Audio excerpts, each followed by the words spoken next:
ছাত্র জনতার অভ্যুত্থানে শেখ হাসিনা সরকারের পতনের পর পরিবর্তনের হাওয়ায় অস্থির হয়ে উঠেছে ব্যাংকিং খাত। একের পর এক বাণিজ্যিক ব্যাংকে চলছে ক্ষোভ বিক্ষোভ। ক্ষমতাচ্যুত সরকারের আমলে দখল হওয়া বিভিন্ন ব্যাংক ফেরত পেতে পুরনো উদ্যোক্তারা তৎপর হয়ে উঠেছেন। কোনো কোনো ব্যাংকে মালিকদের মধ্যে চলছে আধিপত্য বিস্তারের লড়াই। আবার দীর্ঘদিনের বঞ্চনার বিরুদ্ধে সরব হয়েছেন কোনো কোনো ব্যাংকের কর্মকর্তা কর্মচারীরা। এমনিতেই অধিকাংশ ব্যাংকে তারল্য সহ নানা সংকট চলছে। তার উপর নতুন এই অস্থিরতা যুক্ত হয়ে দেশের ব্যাংকিং খাতে ঝুঁকি বাড়াবে বলে শঙ্কা বিশ্লেষকদের। এজেড ভুইয়া আনাসের প্রতিবেদনে বিস্তারিত জানাচ্ছেন আফসারা নাজ।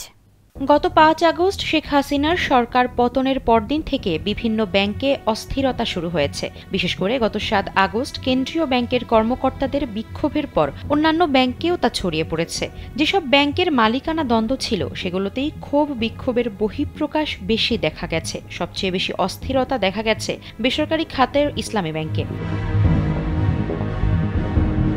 প্রাপ্ত তথ্য মতে ২০১৭ সালের ৫ জানুয়ারি ইসলামী ব্যাংকের আগের মালিকদের হটিয়ে নিয়ন্ত্রণ নেয় চট্টগ্রাম ভিত্তিক একটি শিল্প গ্রুপ। সেদিন সকালে ব্যাংকটির তৎকালীন চেয়ারম্যান, ব্যবস্থাপনা পরিচালক ও একজন ভাইস চেয়ারম্যানকে জোর করে পদত্যাগ করানো হয়। মালিকানা বদলের মাত্র ৭ বছরে একসময় দেশের ১ নম্বর অবস্থানে থাকা ইসলামী ব্যাংক পাহাড়সম অনিয়মের চাপে পর্যদুস্ত হয়ে পড়ে। ব্যাংকটির বিপুল অঙ্কের আমানত রীতিমতো নিজস্ব ব্যবসায়িক তহবিলে রূপান্তরিত করে নতুন নিয়ন্ত্রক গ্রুপ। ফলে একেবারে মৌলিক কার্যক্রম পরিচালনা করতেও ব্যাংকটিকে হিমশিম খেতে হচ্ছে।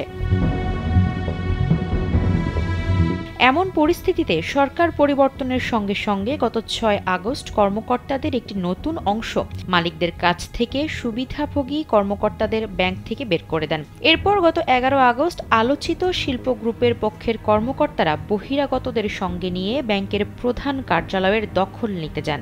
এ সময় দুপক্ষের মধ্যে সংঘর্ষ বাধে। এ ঘটনায় গুলিবিদ্ধ হন ৭ জন। তবে শেষ পর্যন্ত হামলাকারীরা ব্যাংকের কার্যালয়ে ঢুকতে পারেননি। শুধু ইসলামী ব্যাংক নয়, ২০১৭ সালে শরিয়া ভিত্তিক আরেক ব্যাংক সোশ্যাল ইসলামী ব্যাংকেরও দখল নেয় চট্টগ্রামের ওই শিল্প গ্রুপ। রাজনৈতিক পট পরিবর্তনের পর গত বৃহস্পতিবার বিক্ষুব্ধ কর্মকর্তাদের চাপে তাৎক্ষণিকভাবে পদত্যাগে বাধ্য হন ব্যাংকের এমডি আব্দুল হান্নান খান ও মোহাম্মদ হাবিবুর রহমান। ব্যবস্থাপনা পরিচালক তখন উপস্থিত ছিলেন না। আর পরিচালনা পর্ষদের সবাই আত্মগোপনে থাকায় তাদের পদত্যাগপত্র গ্রহণ হবে কিনা তা নিশ্চিত নয়। সরকার পরিবর্তনের হাওয়া লেগেছে ইউনাইটেড কমার্শিয়াল ব্যাংক বা ইউসিবিতেও। ২০১৭ সালে ইউসিবির পর্ষদ থেকে পার্টেক্স গ্রুপের সবাইকে সরিয়ে কর্তৃত্ব নেয় সাবেক ভূমিমন্ত্রী সাইফুজ্জামান চৌধুরী জাবেদের পরিবার।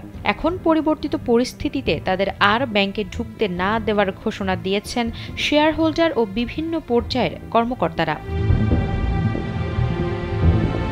কিছুদিন আগে মালিকানা বদল হওয়া ন্যাশনাল ব্যাংকে ফের পরিবর্তনের গুঞ্জন উঠেছে।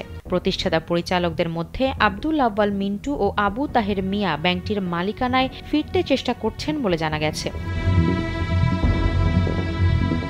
মালিকানা নিয়ে দ্বন্দ্ব রয়েছে আইএফআইসি ব্যাংকেও। আওয়ামী লীগ সরকার গঠনের আগে ব্যাংকের নিয়ন্ত্রণ ছিল বিএনপি নেতা মোসাদ্দেক আলী ফালুর নেতৃত্বাধীন পর্ষদের কাছে। ২০০৯ সালে আওয়ামী লীগ সরকার ক্ষমতায় এলে এর নিয়ন্ত্রণ নেন ক্ষমতাচ্যুত প্রধানমন্ত্রী শেখ হাসিনার বেসরকারি খাত বিষয়ক উপদেষ্টা সালমান এফ রহমান। তিনি এখনও ব্যাংকটির চেয়ারম্যান।